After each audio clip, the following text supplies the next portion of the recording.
Just want to take you back to Saturday morning when you first heard what Hamas had done. What went through your head?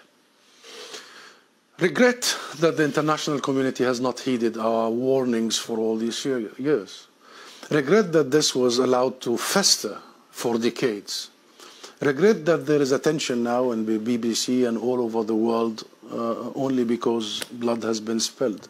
I only hope that, or I wish, we did not get to this moment. So you listed a number of things you regret there. Do you regret the loss of innocent life in Israel? Every loss of life is regrettable, of course, and tragic. Absolutely. The question is, how do we stop this? How do we provide an alternative path? How do we learn the lessons and the mistakes of the past? How do we treat the Palestinian people after 100 years of suffering equally to all other nations? How do we stop this demise into the mayhem that you have described? Do not underestimate people's will and desire for freedom, to end occupation and captivity. This isn't about Hamas only. This isn't about the last 48 hours. This has been ongoing for more than 100 years. It started here, by the way, Louise, in this very city. It was Britain that gave our rights away without even consulting us. And then this whole international Western approach to us has been failure, dismal failure. This is about time that we really give a different path, because there is no other alternative. As our ambassador to the UN just said, justice, not vengeance, and peace, not war. And we, the Palestine National Movement, we, the PLO, have given that alternative avenue 30 years ago. We have recognized Israel. We have committed to negotiations and nonviolence. We have committed to international law and resolutions. Israel was supposed to do one thing: end its occupation and stop its colonial settlement expansion. It did not do this for once. All the successive governments and the international community was supposed to provide accountability and guarantees. The US-led international community did not do so. So we are here today, Louise, and the question is, the most important question: how do we stop Israeli massacres that are about to happen against Palestinian civilians? Well, and how do we...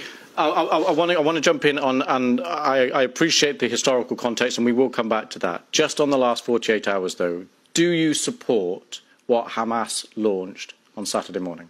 Well, this is not the right question, Louis. Really, the right question. It's an important question. No, it is not an important question because whether you support their action or not is an important question. No. It is not an important question. Hamas is a group, is a militant group. You're talking with the Palestinian representative. Our position is very well known and clear. And what is that? Do you support Hamas's actions? And then you cannot equate. This is not about support or not support. I am here to represent my people, the Palestinian people, what they are going through. I'm not here to condemn anybody. And if anybody that needs to be condemned, it's what you call the only democracy in the Middle East, that is Israel, between parentheses, that is doing what you have just reported, targeting civilians. And this has not just happened the last 48 hours. Hamas was just targeting Palestinians, but you won't condemn that. I'll tell you one thing. Hamas is not the Palestinian government, okay? The Israeli government is giving orders for its organized army. So please don't draw any symmetry here. Don't equate. There is no way you can draw any symmetry. And don't equate between the occupied and the occupier. This doesn't serve justice to understand for your audience and viewers the real situation. Since Israel's establishment, it has had one military doctrine. When it fights, it goes and fights civilians, kill civilians, so they pressure the fighters. Since 1948, and go back to the record, and this has been repeated in Gaza and will continue to be repeated. So the conversation is not a blame game. I am not in the business of blaming the victim here. The real conversation is, how do we stop this vicious, deadly cycle? You just condemned Israel for killing civilians, and you won't condemn Hamas for killing civilians. How many times you have interviewed Israeli officials, Louise? Hundreds of times. Hundreds of times. How many times Israel have committed war crimes right live on your own cameras? Do you start by asking them to condemn themselves? Have you? You don't. You don't. No, I'll answer that question. You don't. You know why I refuse to answer this question? Because I refuse the premise of it. Because at the very heart of it is misrepresentation of the whole thing. Because it's the Palestinians that are always expected to condemn themselves. I mean, come on, this is a political conflict. We have been denied our rights for a long time. So this is the wrong starting point. The right starting point is to focus on the root causes, is to try and get out of this extreme dark tunnel, as opposed to this business by BBC and the mainstream media for 75 years. You bring us here whenever there are Israelis who are killed. Did you bring me here when many Palestinians in the West Bank, more than 200 over the last few months?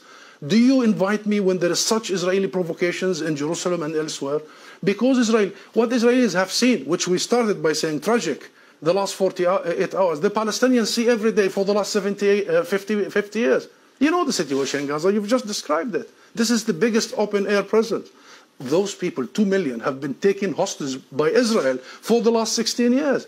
So I'm saying this just to say, Louise, perhaps this is about time we abandon this rhetoric, very dangerous, this framework, and we start giving people the real ugly truth sometimes. What is the solution in your eyes? International law. That's it. What does that mean? The equal application of international resolutions and law and legitimacy, as you did in Ukraine. Would you bring the Ukrainian ambassador here and start asking him to condemn some of his fighters? We need to fully and equally apply the rules that were created by the League of Nations after the horrors of the Second World War. We need to make sure that Israel is not the exception. It has been for the last 75 years. We need to make sure that nobody is above the law. Britain is renowned, Louise, for the rule of law. I think that's the solution. Israel is an occupying force. It is responsible to provide protection for the people under its occupation. And should they commit crimes and crimes against humanity in the coming hours and weeks, it must be held accountable by the international community and the international judicial system. Hussam Zomlot, thank you very much for coming on the programme. Thank you.